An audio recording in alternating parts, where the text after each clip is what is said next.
Detak jantung Do Minjun berdegup kencang hingga 3 jam setelahnya. Namun kini Song Yi mulai bisa menstabilkan diri dan Do Minjun tubuhnya semakin tidak stabil.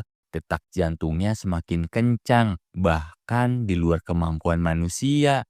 Mendekatinya untuk bertanya keadaan Do Minjun, justru itu malah buat semakin buruk. Sang asisten memberi informasi kalau pria yang mengajarku kemarin bernama Do Minjun. Kemungkinan jika flash disknya bukan sama Song Yi, pasti ada di tangan Do Minjun. Aneh sekali kenapa Do Minjun bisa langsung sakit setelah kejadian itu. Apa mungkin ada virus di dalam diriku? Mengecek keadaannya dari dekat lagi, kini tubuh Do Minjun semakin panas. Song Mi yang baru pertama kali melihat tubuh manusia bisa sepanas ini semakin khawatir. Ketika diajak ke rumah sakit, Do Minjun tetap menolak. Bahkan ketika ingin diobati, ia juga menolaknya. Memikirkan tentang Saemi, Wee Kyung mengirimi pesan kepadanya. Tapi Saemi menutup ponselnya dan menghampiri kakaknya. Ia menanyakan tentang pria yang bernama Do Minjun. Siapakah dia itu? Siapa saja keluarganya? Apa hubungannya dengan Songi? Aku merasa kalau pria itu sangatlah aneh. Jendela malam yang terbuka, Do Minjun dengan kekuatannya ingin menutup dari kejauhan. Tetapi ini pertama kalinya gagal. Alhasil, ia harus menutupnya sendiri. Sedangkan di lantai dengan selimut hijau berisikan Song Yi si cerewet mengatakan alasannya di sini. Song Yi sudah berusaha merawat Minjun semalaman, tapi sekarang selimut ini nggak bisa dibuka. Jadi tolong buka dan keluarkan aku dari sini. Apakah ini balasan setelah aku merawatmu semalaman? Di tempat kerja, seseorang tadi kenal datang ke meja Do Minjun dan mengambil seluruh barang-barangnya. Rekannya pun kemudian masuk melihat meja Do Minjun yang sangat kosong. Baru kali ini dia tidak masuk. Kabarnya dia sedang sakit. Berniat menjenguk Do Minjun dengan membawa makanan, sang paman kaget melihat sosok Song Yi yang menyerupai ulat. Kemudian ia meminta tolong untuk membukakannya. Apakah kita perlu membawa Do Minjun ke rumah sakit? Dari tadi aku menyuruhnya, tapi dia nggak mau. Itu tidak perlu. Dia akan sembuh dengan sendirinya. Sang paman teringat kejadian 30 tahun lalu saat makanan Do Minjun diludahi seseorang dan dirinya langsung sakit selama seminggu. Tapi kalau kejadian itu nggak mungkin terulang di sini. Apakah gara-gara kamu melakukan sesuatu kepada Song Yi? Kenapa menjelang waktu kepergianmu sudah dekat, kamu baru jatuh hati? Gimana nanti perasaan dia jika kamu tinggal pergi? Gimana juga perasaanmu saat pergi meninggalkannya? Apa nggak bisa kamu tinggal selamanya di sini? Pihak kepolisian yang mencari bukti tentang kematian, ia menemukan foto Hanyura sedang mengunjungi dokter kandungan. Rekannya menjelaskan hasil otopsi. Jika umur kandungannya masih muda, tidak akan keluar hasilnya, kecuali umurnya sudah matang. Lebih baik kita tanyakan tes kehamilannya saja di sana. Dan ternyata hasilnya memanglah benar.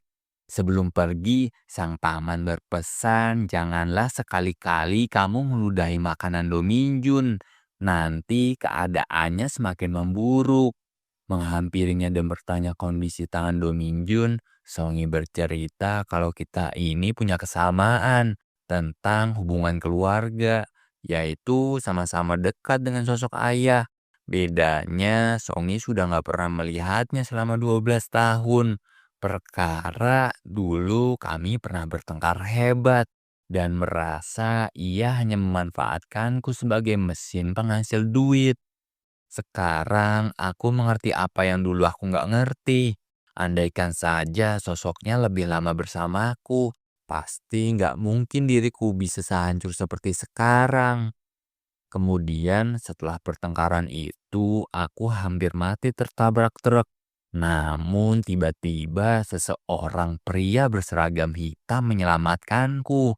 Penampilannya bagaikan malaikat pencabut nyawa. Kejadian itu sangatlah nyata. Dan bukan hanya aku saja yang melihatnya. Wei Kyung juga ada di sana.